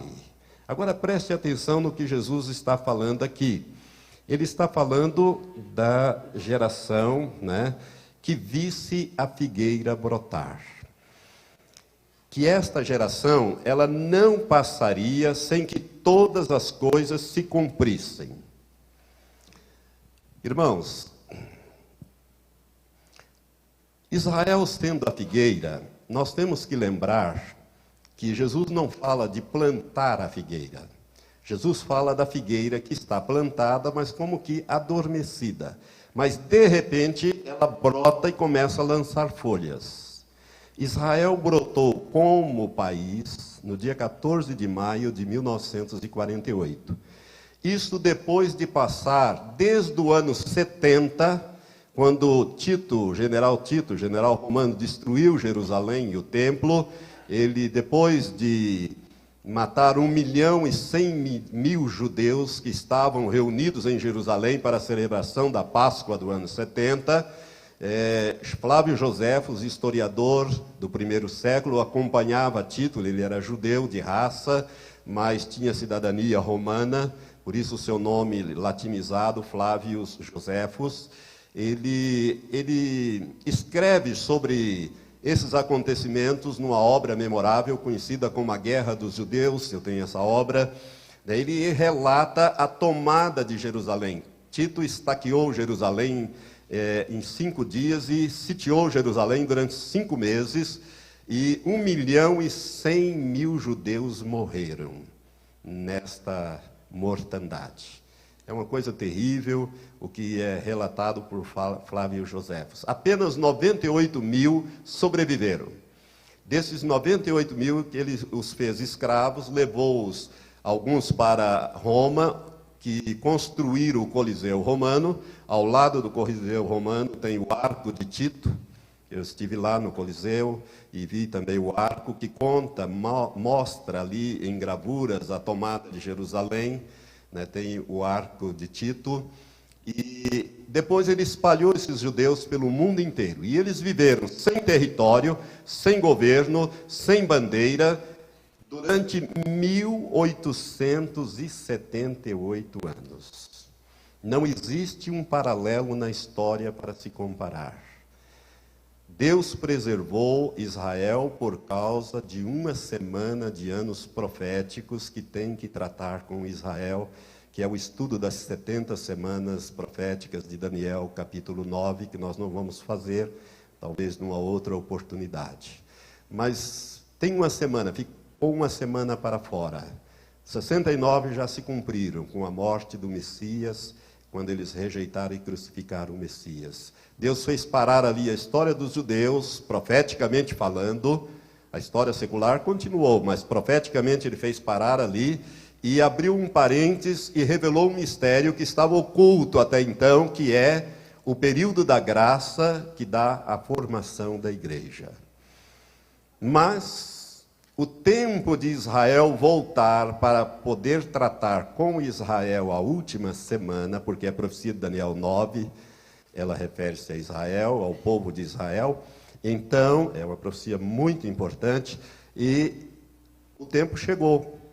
E Deus, então, usou um chicote chamado Adolf Hitler para desalojar os judeus, principalmente da Europa, porque eles estavam muito bem colocados na sociedade europeia, eram homens e mulheres influentes, ricos, proeminentes, mas usou um chicote chamado Adolf Hitler e desalojou-os de lá, e eles chegaram à conclusão que o único lugar seguro para eles era eles terem uma pátria. Foi criado, então, pela ONU, em 1947, quando presidia a sessão da ONU brasileira Oswaldo Aranha. Foi criada, então, a partilha da Palestina, do protetorado da Palestina, e foi criado o Estado de Israel, que foi proclamado por Ben Gurion no dia 14 de maio de 1948, a figueira brotou. A figueira brotou em 14 de maio de 1948, 1878 anos. Irmãos, isto é um milagre que só Deus poderia fazer. Nenhum povo duraria todo esse tempo e voltaria a se tornar novamente uma nação. Não há nenhum registro em toda a história de casos semelhantes para que se possa comparar. A figueira brotou, então, nesta data. Aí vem a pergunta: pastor, quanto tempo dura uma geração? Uns dizem 20 anos, outros 40, outros 60, outros 70, alguns 120, até 800 anos. Se você pegar aquela geração dos patriarcas antediluvianos e fizer a média ali, Adão viveu 930 anos e morreu, Matusalém viveu 969, não é? Quem estragou a média ali foi, você já sabe quem foi, né? Que estragou a média ali, que só viveu 365 anos, foi o Enoque. O Enoque, ele foi arrebatado para Deus, viveu só 365 anos, e então a média baixa para cerca de 800 anos. Mas se não fosse pelo Enoque, a média passaria de 900 anos, porque aqueles homens viveram uma enormidade de tempo. Bom, um cientista alemão, há uns anos atrás, ele pegou todas as gerações da Bíblia e começou a calcular essas gerações e achou uma média, pegando esses que viveram uma média de 800, com mais os outros atuais e tal, todas as gerações mencionadas da Bíblia, ele achou uma média bíblica de 53 anos. Então nós vemos que Adão viveu 930, depois que Deus disse que os dias dos homens seriam só 120, começou a baixar. Abraão já viveu 170, Isaac 180, Jacó 147, Moisés foi o último que viveu 120. E Moisés estava em pleno vigor, ele poderia ter entrado na terra prometida, porque a Bíblia diz que os seus olhos nunca se escureceram, né, como o meu e de muitos outros, né? Moisés tinha uma visão perfeita e nem o seu vigor físico feneceu. Ele estava em plena forma com 120 anos. Mas, por uma desobediência, Moisés foi um homem ferido pelo rebanho, né? Ficou nervoso lá com o povo, com aquela agitação toda, e Deus tinha dito, fala a rocha, e ele pegou e bateu na rocha. E a rocha era Cristo, e o resultado foi Deus disse para ele, você não entra na terra prometida. Você vai vê-la, mas não vai entrar nela. Irmãos, Moisés foi o último homem na Bíblia que viveu 120 anos. A Noé, que foi o último daquela geração que viveu mais de 900 anos, Deus disse, olha, a duração do homem vai ser 120 anos. E a Moisés, que foi o último que viveu 120, Deus disse no Salmo 90, a duração da nossa vida vai ser de 70 anos. Se alguns, pela robustez, chegam a 80, 90, o melhor deles é enfado e canseira. Imagina o pior, se o melhor é enfado e canseira, né? Imagina o pior. Então Deus reduz. Ele diz a Moisés que a duração da nossa vida é de 70 anos. Davi emplaca os 70 anos, mas assim em cima, quase que não chegando. Salomão também 70. E dali para frente você vai vendo que vai diminuindo. Hoje, com a melhoria da qualidade de vida, nós já estamos vivendo um pouco mais de 70. Mas, como diz a Bíblia, enfado e canseira, né, quando passa dos 70. Infelizmente. Então, no meu entendimento, irmãos, você pode entender diferente, mas no meu entendimento, uma geração duraria 70 anos. Então, eu estou explicando que tudo isso que eu acabei de dizer agora, essa explicação que eu estou dando, no meu entendimento, a duração da vida do homem hoje, Deus fixou em 70 anos. Agora, você que é rápido em matemática, já está fazendo contas aí, né? Se a minha especulação estiver certa, ela pode estar errada. Ela pode estar errada, eu quero deixar isso bem claro, para que ninguém diga que eu estou marcando a volta de Jesus para tal dia ou para tal hora. Aliás, Jesus disse que daquele dia e hora ninguém sabe. Agora, os teólogos eruditos dizem que Jesus estava falando de um dia específico, de uma hora específica, e não de uma época. O texto no grego daria este entendimento. Eu não sei, mas já ouvi isto, de que Jesus estaria dizendo que do dia e da hora, ou seja, um dia específico, uma hora específica, ninguém sabe. E quando eu falar sobre o arrebatamento, eu vou dizer por que não vai, ninguém sabe. Quando Jesus estava em carne, ele não sabia, porque ele tinha se despido, ele tinha deixado os seus atributos divinos de onisciência, onipresença e onipotência, e tornado 100% homem e 100% Deus. Mas ele não tinha os atributos divinos. Por isso ele não sabia. Ele disse, nem os anjos do céu, nem o Filho. Entretanto, quando ele ressuscitou, depois da ressurreição, os discípulos tornaram a refazer a pergunta em Atos capítulo 1, dizendo, Senhor, é nesse tempo que restauras o reino a Israel? Jesus desconversou e disse, a vós não vos compete saber as épocas, as estações que o Pai estabeleceu para o seu próprio poder, mas recebereis poder ao descer sobre vós o Espírito Santo. Jesus não respondeu, ele já sabia. Só a Trindade sabe, Satanás não sabe, os demônios não sabem, os anjos não sabem, e os homens também não sabem o dia do arrebatamento. Mas se a minha especulação estiver certa, e eu posso estar errado, ela é tão boa quanto a tua, ou tão certa quanto a tua, ou tão errada quanto a tua, não é? Se ela estiver certa, dentro de mais ou menos 10 anos, ou seja, soma 1948 mais 70 anos, nós vamos para o ano 2018. Que anos nós estamos? 2009. Quantos anos faltaria para que tudo se cumpra? Olha o que Jesus disse. Não passará esta geração sem que se cumpra todas as coisas. Ou seja, ele teria que arrebatar a igreja e vir com a igreja em poder e grande glória, travar a batalha do Armagedon, lançar o anticristo e o falso profeta no lago que arde com fogo e enxofre, aprisionar Satanás e os demônios no abismo e estabelecer o seu reino milenial. Isto dentro desse período de tempo. Jesus diz, pode passar os céus, pode passar a terra, mas as minhas palavras jamais passarão. Ele disse, Em verdade vos digo que não passará esta geração sem que todas as coisas se cumpram. Irmãos, é bom esclarecer aqui que o pronome demonstrativo este ou esta, no grego ele não tem essa conotação que tem em português. Nós dizemos, né, este copo, aquele copo, este copo, esse copo, aquele copo. Mas no grego não, é tudo igual. Então, Jesus estava falando de uma geração que visse os sinais acontecer.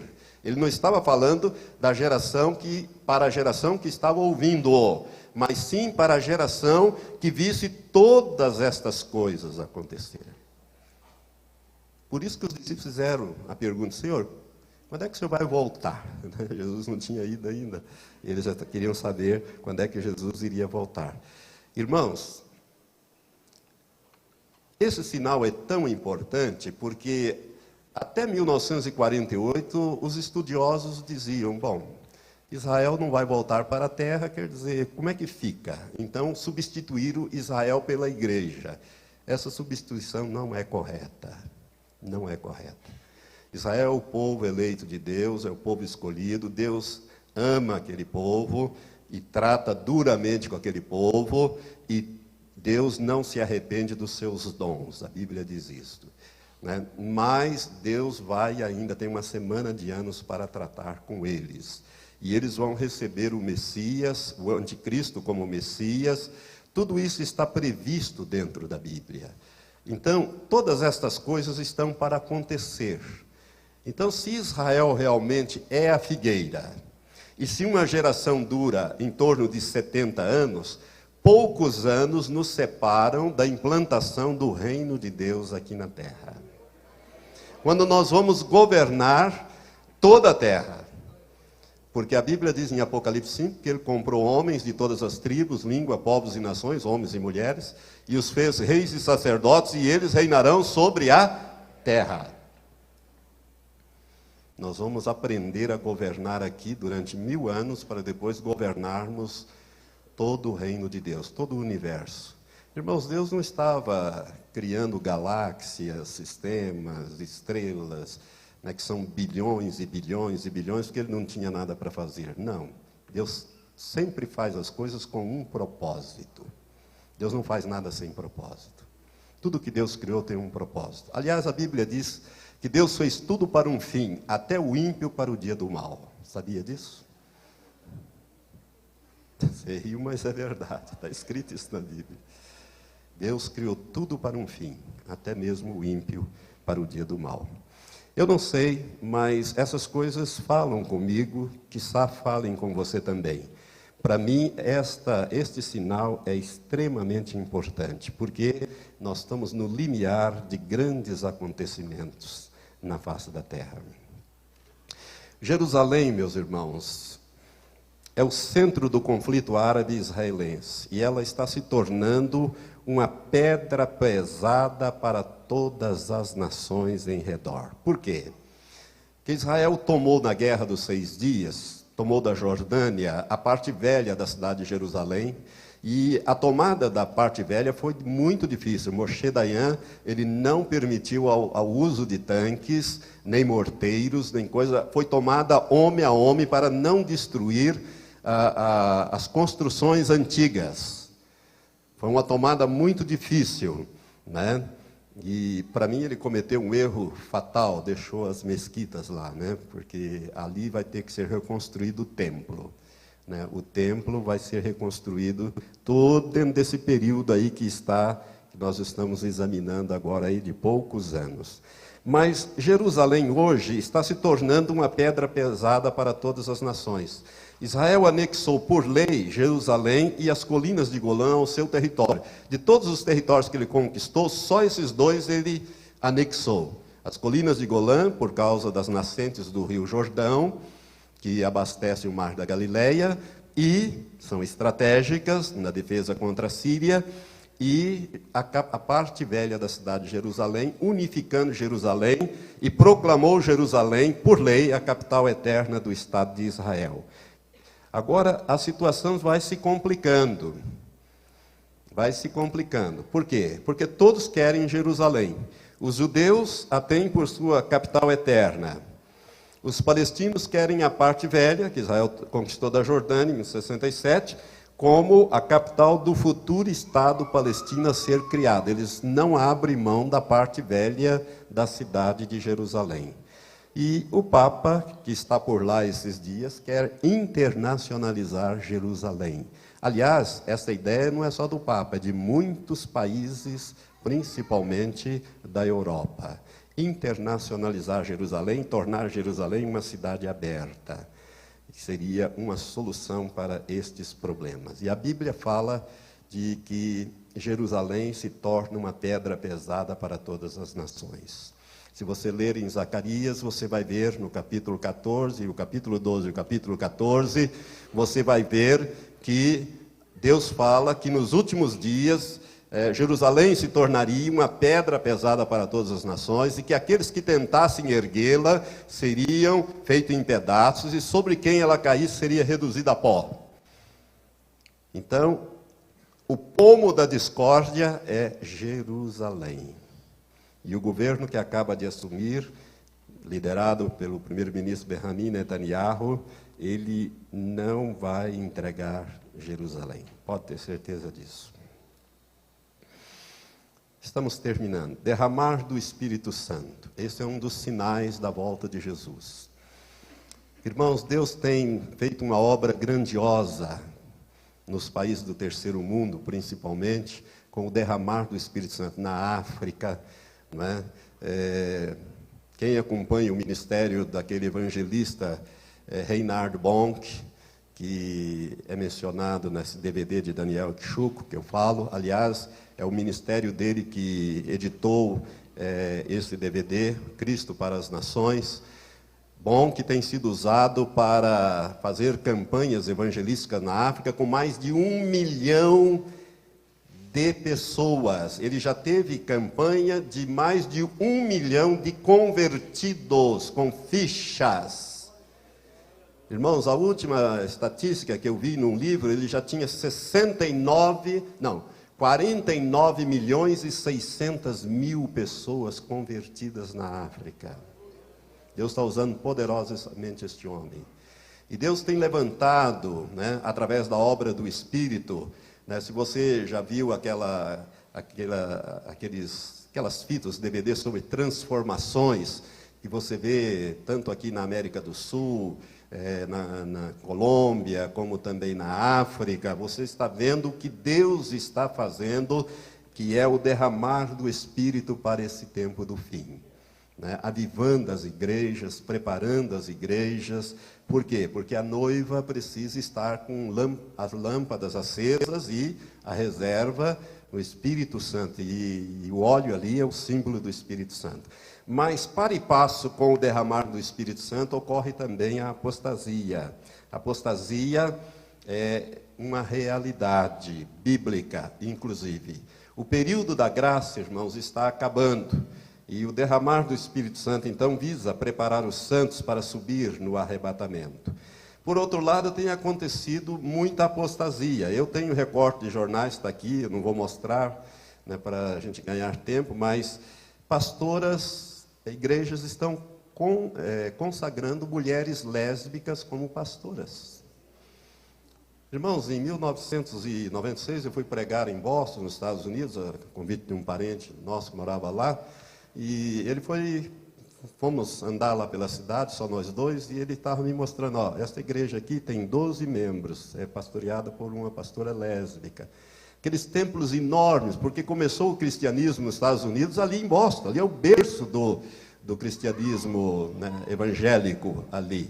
E foi me mostrando várias igrejas pastoreadas por pastoras lésbicas, por homossexuais, outras que fecharam, viraram condomínios, viraram mercados. Na Europa isso tem acontecido também. A apostasia está campeando por aí. Eu tenho aqui um recorte também da revista Veja, que é antigo já, de maio de 92, sobre o debate sobre o sexo de Deus, dizendo que todas as virtudes ali do Criador são da mulher, não são do homem. Então já criaram uma Bíblia em que já não fala mais de Deus como homem, mas como uma mulher. Essas coisas são apostasia que estão vindo por aí. Irmãos, existem seminários que estão ensinando esta heresia, que não houve o nascimento virginal de Jesus. Ora, se Jesus não foi gerado pelo Espírito Santo em Maria, então ele foi gerado por um homem. Foi gerado por José. Ele é uma fraude. Ele precisa de tanta salvação, de ser salvo, como eu e você. Isso aqui tem uma implicação tremenda. Se não houve o nascimento virginal, né, se a Virgem não deu à luz a um filho gerado pelo Espírito Santo, então Jesus de Nazaré é uma fraude. E nós estamos perdidos, porque ele é tão pecador quanto eu, nasceu com a mesma natureza caída do que eu e você. Você está entendendo as implicações disso? É uma coisa terrível que tem sido ensinado por aí, e outras heresias que a gente nem deve colocar essas coisas aqui. Espíritos de engano e doutrinas de demônios. 1 Timóteo 4, de 1 a 5, fala que nos últimos dias, não é, ocorreriam, então, o desvio de muitas pessoas, né, alguns apostatarão da fé, dando ouvidos a espíritos de engano e a doutrinas de demônios. Eu tenho no meu site, se você quiser anotar o meu site, esse que aí está, eu tenho no meu site uma profecia chamada Solenes Advertências Proféticas, que foi dada há mais de 20 anos atrás a um homem chamado Stanley Frodsham, nos Estados Unidos. Ela é uma profecia em que o Senhor Jesus adverte, é uma profecia muito séria, sobre as heresias que ocorreriam, a apostasia e principalmente sobre o espírito de engano. O Senhor disse que muitos dos seus servos, a quem ele usaria poderosamente, seriam levados às alturas, mas seriam tomados por espíritos de engano e desviariam muitos dentre o meu povo, o Senhor disse. Por isso, meu irmão, cuidado ao seguir homens. É claro que nós temos que honrar os nossos líderes, mas você tem que ver nele o fruto do Espírito. Cuidado com dons.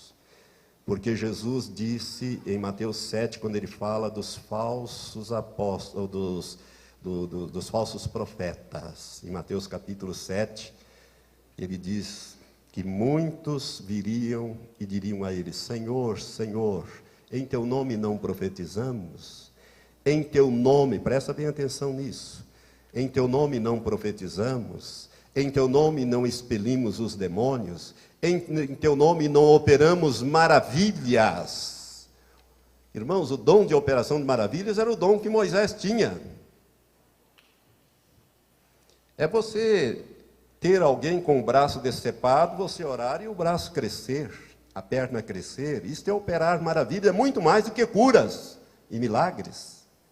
Jesus não nega que eles não tenham feito no nome dele, mas ele diz, né? Jesus continua dizendo ali, é bom até a gente ler, já que nós estamos aqui pertinho, Mateus capítulo 7, Jesus é claro e enfático a esse respeito, ele diz: Senhor, essas pessoas dirão, Senhor, Senhor. Jesus diz: nem todo que me diz Senhor, Senhor entrará no reino dos céus, mas aquele que faz a vontade de meu Pai que está nos céus. Muitos me dirão naquele dia: Senhor, Senhor, não profetizamos nós em teu nome não expulsamos demônios, e em teu nome não fizemos muitos milagres? Então lhes direi claramente: nunca vos conheci. É interessante que algumas pessoas dizem: bom, essas aqui eram gente que não era nascido de novo. Presta atenção, o que Jesus está querendo dizer aqui não é isso não. Jesus está querendo dizer aqui é que ele não tinha intimidade com essas pessoas. Nunca vos conheci, apartai-vos de mim, todos vós que praticais a iniquidade. Irmãos, a palavra iniquidade na Bíblia ela tem vários sentidos, mas um dos sentidos principais dela, e nesse texto é este, é aquele que anda sem lei. Ou seja, apartai-vos de mim, todos vós que praticais a iniquidade, ou seja, que andam com contrários à minha lei, à minha palavra. Olha para a vida das pessoas que você está seguindo, ou está com elas. Precisa ter fruto do Espírito. Porque sem fruto do Espírito você não vai herdar o reino de Deus. Basta você ler lá Gálatas 5, quando o apóstolo Paulo escreve sobre as obras da carne e escreve sobre o fruto do Espírito. Sem dons, você herda o reino de Deus, mas sem fruto, não. Mesmo porque Jesus deixou isso muito claro. Em João capítulo 15, ele disse: eu sou a videira verdadeira, meu pai é o viticultor, e toda vara em mim que não dá fruto, o pai corta. Tais varas são lançadas fora, versículo 6, secam, são recolhidas e lançadas no fogo. Nós temos que produzir fruto, e ali é sempre no singular, João 15. Fruto, porque se refere ao fruto do Espírito, ou seja, aquilo que o Espírito de Deus produz em nós, quando nós deixamos o Espírito de Deus trabalhar em nós e nos moldar na imagem do seu Filho Jesus, conforme fala Romanos capítulo 8, versículos 29 e 30. Então nós precisamos tomar cuidado, viu? Porque nós estamos vivendo num tempo muito problemático. Espíritos de engano que ensinam doutrinas de demônios vai desviar muita gente do caminho. Aumento do demonismo no mundo, eu já estou encerrando. Igrejas satanistas nas igrejas. Precisa tomar cuidado, porque nós temos visto essas coisas acontecerem. Pessoas que vêm para dentro das igrejas para destruir as igrejas. Quando você faz o apelo, eles vêm à frente. Se é uma igreja carismática que fala em língua, eles falam em língua, só que línguas satânicas, amaldiçoando o pastor, amaldiçoando a igreja, não é?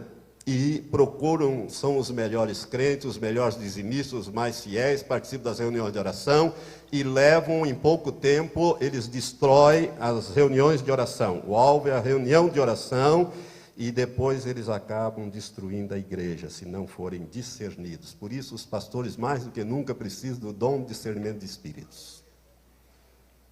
Para você discernir se aquilo que está agindo naquela pessoa é o Espírito Santo, ou o espírito maligno, ou o espírito do homem. Aumento de pessoas endemoniadas na igreja. Vocês já notaram que de uns anos para cá tem aumentado as pessoas? Por quê? Porque através da televisão, das novelas, essas coisas têm penetrado na vida das pessoas.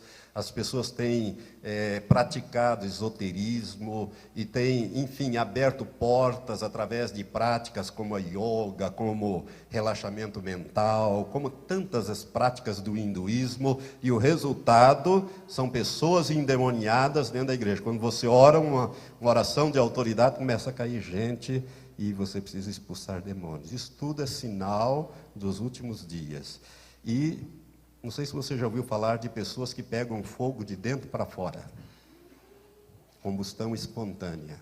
Eu tenho aqui um recorte de jornal, inclusive, de uma notícia que fala sobre isso, né? Menina que pegou fogo morre no hospital. Menina que pegou fogo morre no hospital.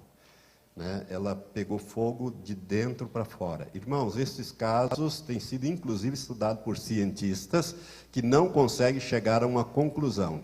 Nos Estados Unidos, em 1993, foram catalogados 1.760 casos de pessoas que se incendiaram de dentro para fora. São demônios. Esta menina lá de Curitiba, ela dizia que o negão queria matá-lo, né? E a família, em vez de levar a uma igreja, um pastor, para expulsar aquele demônio, né? Quando ela voltava da padaria com o sobrinho dela nas mãos, ela entregou a criança para a irmã dela e disse: pega o seu filho porque eu estou começando a queimar por dentro. E a irmã dela viu ela incendiar-se de dentro para fora, de cima para baixo. Morreu, queimou totalmente. Isto é o aumento do demonismo no mundo. Por isso nós precisamos fazer batalha espiritual diária. Temos que tomar posse e exercer a nossa autoridade. Pastor Jonathan é um batalhador, nós fazemos batalha espiritual todos os dias da nossa igreja. Nós tomamos posse daquela cidade, daquela região para o Senhor, e o resultado tem sido uma maravilha, irmãos. Né? As pessoas têm se convertido, porque o Senhor me deu, quando eu comecei aquela obra, o Senhor me deu um entendimento de que Deus quer salvar a todos, não é verdade? Muitas vezes a gente fica orando, Senhor, salva o fulano, salva o Beltrano. Parece até que a gente tem que ficar, vamos assim, arrancando de Deus a salvação daquela pessoa, quando a Bíblia diz que Ele deseja salvar a todos, que Jesus pagou o preço para salvar a todos. Mas há alguém que não quer que ninguém se salve. Então são os demônios que trabalham na vida da pessoa. O que nós temos que fazer? Amarrar, imobilizar e amordaçar esses demônios e impedir que eles ajam na vida da pessoa, para que a pessoa, e pedir que Deus trabalhe através dos seus anjos e do seu Espírito Santo na vida daquela pessoa, para que ela fique livre para receber a palavra de Deus. O resultado tem sido que as pessoas têm procurado a igreja. Nós temos vários casos de pessoas que vêm procurando a igreja. E o último sinal, para encerrar, que eu acho que é o último que falta acontecer, é a revelação do anticristo. O anticristo é o último sinal que marca este período de sinais que nós estamos vendo. Irmãos, a Bíblia é muito clara em 2 Tessalonicenses, capítulo 2, eu copiei o texto aqui com alguns destaques que eu fiz para você entender. No capítulo 2, o apóstolo Paulo, as duas cartas à igreja de Tessalônica, na primeira o apóstolo Paulo fala como será o arrebatamento no capítulo 4. E capítulo 4, a partir do versículo 13, que nós vamos ler quando falarmos do arrebatamento. Vamos analisar quando falarmos do arrebatamento. E a igreja de Tessalônica ficou muito preocupada, e Paulo escreveu uma segunda carta para aclarar melhor a primeira. E ele diz ali, no capítulo 2, ora, quanto à vinda de nosso Senhor Jesus Cristo e a nossa reunião com Ele, o que é a vinda de nosso Senhor Jesus Cristo e a nossa reunião com Ele? É o arrebatamento. Ele parará nos ares, nós seremos transformados, os mortos ressuscitarão, nós seremos transformados e subiremos para encontrar o Senhor nos ares. Então, quanto à vinda de nosso Senhor Jesus Cristo e a nossa reunião com Ele, que é o arrebatamento, rogamos os irmãos que não vos movais facilmente do vosso modo de pensar, nem vos perturbeis, quer por espírito, quer por palavra, quer por epístola, como enviada de nós, como se o dia do Senhor já estivesse perto. Ninguém de modo algum vos engane, porque isto, ou seja, o arrebatamento, ou a vinda de nosso Senhor Jesus Cristo e a nossa reunião com Ele, o arrebatamento, não sucederá sem que venha primeiro a apostasia e seja revelado o homem do pecado, que é o anticristo, o filho da perdição, que é outro nome dado a ele, aquele que se opõe, se levanta contra tudo o que se chama Deus ou objeto de adoração, de sorte que se assenta no santuário de Deus, apresentando-se como Deus. 2 Tessalonicenses 2, de 1 a 4, com os destaques e acréscimos que eu fiz aqui. Então, a igreja estará na terra, porque esses dois sinais teriam que acontecer. Tem que vir primeiro a apostasia e ser revelado o anticristo. Agora eu vou te dar uma chave, já que eu não vou falar sobre o anticristo aqui, vou te dar uma chave para você ficar esperto. Fica muito esperto. O homem que estiver à frente de uma confederação de 10 países na Europa, que é o antigo Império Romano restaurado, hoje são 27 países que estão lá, mas já não está dando lá muito certo. Há uma tendência de criar um outro sistema, inclusive de defesa na OTAN. Eu não sei como isso vai ser, mas 10 países, porque são 10 chifres. O homem que estiver à frente de uma confederação de nações na Europa e fizer um tratado de paz e de proteção de Israel para durar 7 anos, este homem é o anticristo. Não tenha dúvida disso. Tá? Não perca isso de vista. E quando eu falar amanhã sobre Gog e Magog, você vai ver que a próxima guerra que está na iminência de acontecer terá como resultado o aparecimento do anticristo. Mas isso nós vamos falar amanhã com a graça de Deus. Irmãos, tudo isso que nós falamos pode ser tão somente a ponta de um iceberg. Você sabe que um iceberg você só vê 10% dele, o resto está tudo escondido. Tudo isso que falamos pode ser nada mais, nada menos do que a ponta de um grande iceberg. Que Deus te abençoe. Vamos ficar em pé.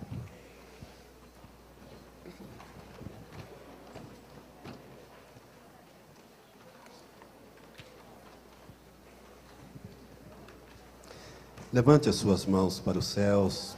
Agradeça a Deus agora. Hoje o Senhor te trouxe revelações. Pai, nós queremos te agradecer por esse estudo, Senhor. Ó Deus, nós sabemos que se aproxima o dia em que Jesus virá à terra. E Ele virá em poder e grande glória com a igreja, com os anjos, para tomar posse daquilo que Ele conquistou na cruz, na sua morte e na sua ressurreição. Pai, nós queremos participar desse dia glorioso e reinar aqui, Senhor, como reis e sacerdotes sobre a terra, porque é desejo do Senhor. Ele pagou um preço para isto, Pai, um preço de sangue. Mas, Pai, nós queremos estar preparados para o dia do arrebatamento. Por isso, Senhor, que esta palavra não volte para ti vazia. Antes ela faça aquilo que te apraz e prospere naquilo para qual tu a enviaste, que é a preparação dos santos para o arrebatamento. Maranata, vem logo, Senhor Jesus. Esta é a nossa oração, em nome de Jesus. Amém, Senhor. Amém. Graças a Deus.